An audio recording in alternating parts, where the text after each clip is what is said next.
Hit TV YouTube channels లో మీ వ్యాపార ప్రకటనలకు మరియు ప్రమోషనల్ ఇంటర్వ్యూస్ కోసం వెంటనే సంప్రదించండి. నమస్తే, వెల్కమ్ టు హిట్ టీవీ. నేను శ్వేత. ఈరోజు నాతో పాటు ప్రముఖ spiritual guru and motivational speaker Sridhar Nallamoth గారు ఉన్నారు. నమస్తే సార్. నమస్తే అండి.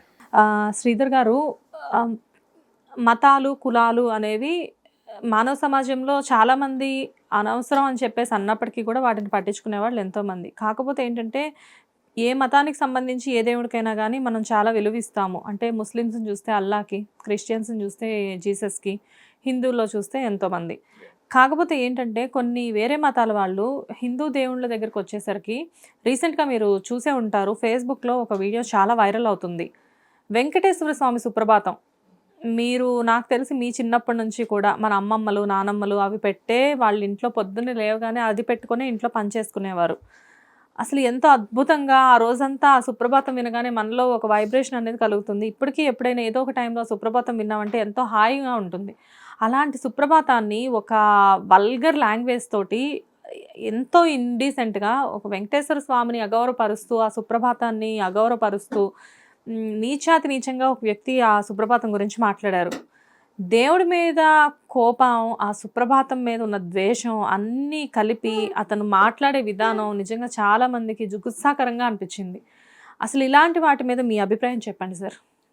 వాస్తవంగా దీన్ని సైకాలజీ కోణంలో చెప్పబోయే ముందు వెంకటేశ్వర స్వామిని ఇష్టదైవంగా కొన్నిసార్లు అయితే కనుక నేను సంవత్సరానికి 4-5 సార్లు తిరుమల వెళ్ళి దర్శనం చేసుకునే సందర్భాలు ఉంటాయి. వెంకటేశ్వర స్వామి యొక్క పవర్ అనేది కొట్టుకుపోతారు. ప్రాక్టికల్గా చెబుతున్నాను. వెంకటేశ్వర స్వామితో పెట్టుకున్న వాళ్ళు ఎప్పుడు కూడా వెంకటేశ్వర స్వామితో పెట్టుకున్న వాళ్ళు క్షేమంగా ఉన్న సందర్భాలు లేవు 100%. ఎందుకంటే ఎంత సటిల్ ఎనర్జీ అనేది వెంకటేశ్వర స్వామి అక్కడ తిరుమలలో ఉండే వెంకటేశ్వర స్వామి ఎనర్జీ అనేది ఎన్నో సందర్భాలలో ఎంతో మంది ఆయనకి ఏదో ఈ విధంగా బరి తెగించేసి ఇష్టం వచ్చినట్టు మాట్లాడేసి వ్యాఖ్యానం చేసేసి రకరకాలుగా అడ్రస్ లేకుండా పోయిన వాళ్ళు ఉన్నారు. సో సింపుల్గా చెప్పాలంటే కనుక ఒక దేవుడి యొక్క కొన్ని కోట్ల మంది కొలిసే దేవుడి యొక్క అలాగే వాళ్ళ భక్తుల యొక్క మనోభావాలను దెబ్బతీయటం అనేది ఏదో గొప్పతనం అనుకుంటూ ఉన్నారు.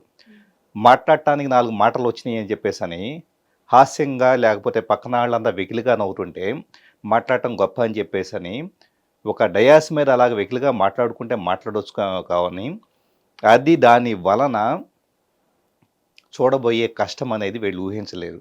ఖచ్చితంగా చాలా క్లియర్గా చెబుతున్నాను. రెండో విషయం, సో ఒక సైకలాజికల్ ఆస్పెక్ట్లో మనం చూద్దాం. పరమత సహనము అనేది ఒకటి ఉంటుంది. మతాలు అనేది ఎందుకు పుట్టుకొచ్చినాయి? ఈ వ్యక్తి మాట్లాడిన కృష్ణ అనే వ్యక్తి ఏదో ఒక మతానికి సంబంధించిన వాడై ఉంటాడు.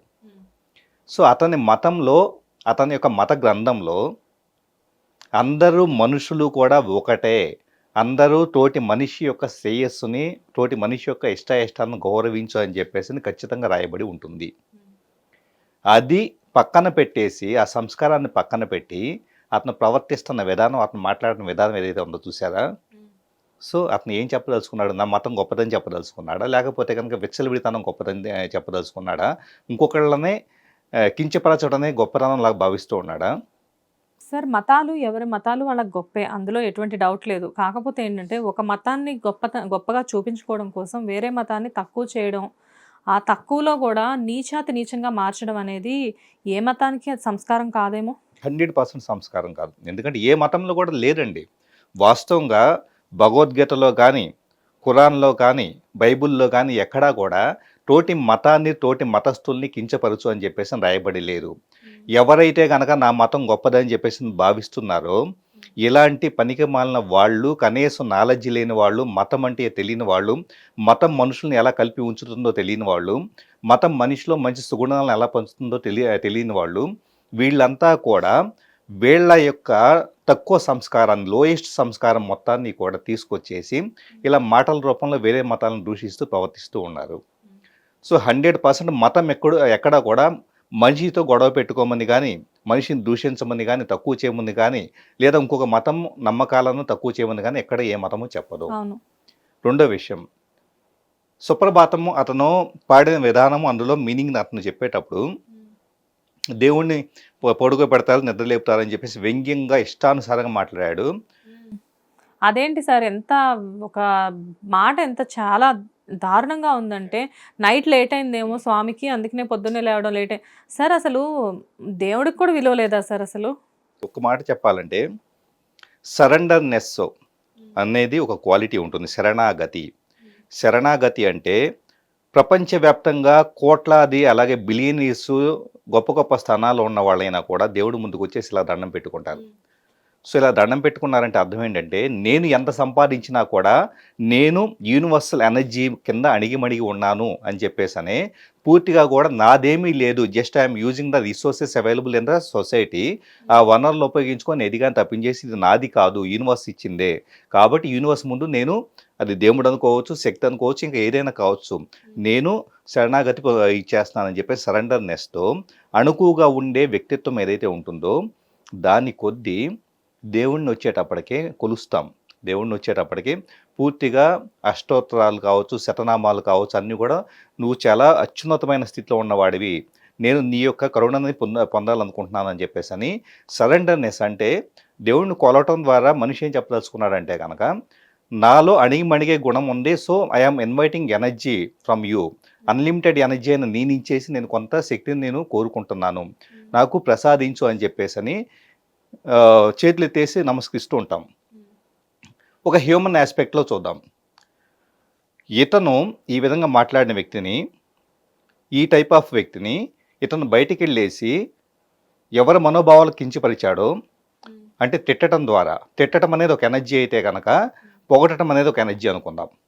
సో ఇతను ఎవరినైతే ఏ విధంగా తిట్టాడో, మనోభావాలు గాయపరిచాడో, ఇతన్ని వెళ్ళేసి సొసైటీలో నాకు ఈ పని చేయండి అని చెప్పేసి అడగండి, చేస్తారా? చేయరు. ఎందుకు చేయరంటే నువ్వు ఎప్పుడైనా కూడా అణిగి ఉంటే కనుక, నీ హద్దుల్లో నువ్వు ఉంటే కనుక యూనివర్స్ అయినా చుట్టూ సమాజమైనా కానీ దేవుడైనా కానీ కరుణిస్తారు.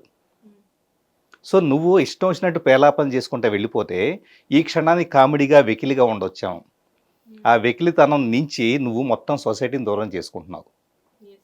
సో దైవత్వం ముందు వచ్చేటప్పుడు అణిగిమణిగి ఉండేది ఎందుకంటే నాలో అహం లేదు, నేను అణిగిమణిగి ఉన్నానని చెప్పేసనే వీటితో మనం అష్టోత్తరాలు, శతనామాలు ఉంటాయి. అలాగే పౌళింపు సేవ అనేది ఒక మనిషిలాగే దేవుడు కూడా, అంటే దేవుడిని వాస్తవంగా చెప్పాలంటే మనిషి నాలో దేవుడు ఉన్నారు, అట్ ద సేమ్ టైం నాలో దేవుడు ఉన్నాడు కాబట్టి, అలాగే దేవుడి యొక్క అంశ నాలో ఉంది కాబట్టి దేవుడు కూడా నాలాంటి వాడని చెప్పేసి ఒక రకమైన ఐడెంటిటీ దీంతో సింపుల్గా తనకు కొన్ని కార్యక్రమాలు చేస్తూ ఉంటారు. ఉదయం లేచినప్పటి నుంచి సాయంత్రం దాకా రకరకాల ఇవి చేస్తూ ఉంటారు. సో అవి కేవలం మనిషి తన సరెండర్నెస్ను చూపించుకోవడం కోసం చేసేవి తప్పించేసి ఇతను వ్యాఖ్యానించినట్లుగా లేటుగా పడుకున్నాడేమో, మందు తాగేసి తిరిగి అడ్డమైన తిరుగుళ్ళు తిరిగేసి ఇలాంటి పనికిమాలిన జనాలు చేసే దాంతో పోలిస్తే అంటే వీళ్ళకి అంతకన్నా గొప్ప ఆలోచనలు వస్తాయని చెప్పేసి నేను అనుకోవట్లేదు. అంటే నువ్వు అర్ధరాత్రులు 2-3 దాకా ఇష్టం వచ్చినట్టు తిరిగేసి ఇష్టం వచ్చినట్టు లైఫ్ స్టైల్ మెయింటైన్ చేసి ఒక దిగజారుడు వ్యవహారంలో నువ్వు ఉన్నావు చూసావా, నువ్వు అంతకన్నా గొప్ప ఆలోచనే వచ్చింది. యద్భావం తద్భవతి అంతే. ఇప్పుడు పడుకోబోయే ముందు వాస్తవంగా చాలామంది హిందువులు కానీ ఏ క్యాస్ట్ వాళ్ళైనా కూడా చాలామంది కళ్ళు మూసుకొని ఒక 5 నిమిషాలు నాకు మంచిగా రోజు గడిచినందుకు రేపు కూడా ప్రశాంతంగా ఉండేలా చూడమని చెప్పేసి ప్రార్థించుకొని పడుకోవటానికి చేస్తూ ఉంటారు. అంటే నాకు శక్తి కంటే దేవుడుగా నీ శక్తి ఎక్కువ అని చెప్పేసి అని చెప్పుకొని సరెండర్ అయ్యేసి పడుకుంటూ ఉంటారు. అలాంటి వాళ్ళకి, ఇలాంటి పనికి మళ్ళీ వాళ్ళకి ఎంత తేడా ఉందో గమనించండి. సో అతను చేసిన వ్యాఖ్యలో 100% ప్రతి ఒక్కళ్ళు ఖండించాలి.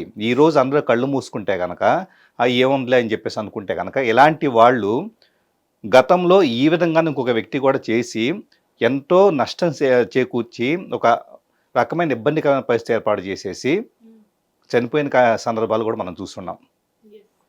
అది విధి ఊరుకోదు అంటారు కదా సార్, దేవుడైనా కానీ కాస్త కూస్త దయతలి వదిలి పెడతాడేమో కానీ కర్మ అనేది ఎప్పుడు వదిలిపెట్టదు అని చెప్పేసి. కాబట్టి ఏంటంటే ఇలాంటి విషయాల్లో వెంకటేశ్వర స్వామి కాస్త కూస్త ఎక్స్క్యూజ్ చేసినా కానీ ఈ మాటలను బట్టి ఆ కర్మ అనేది మాత్రం వెంటాడి 100% ఇచ్చేస్తుందేమో అని చెప్పి నా ఒపీనియన్. ఎగ్జాక్ట్లీ. రాములు వారి గురించి మాట్లాడిన వ్యక్తి ఏమైపోయాడు ఈరోజు అందరికీ గుర్తుపెట్టుకోవాలి. అది 100% నిజం.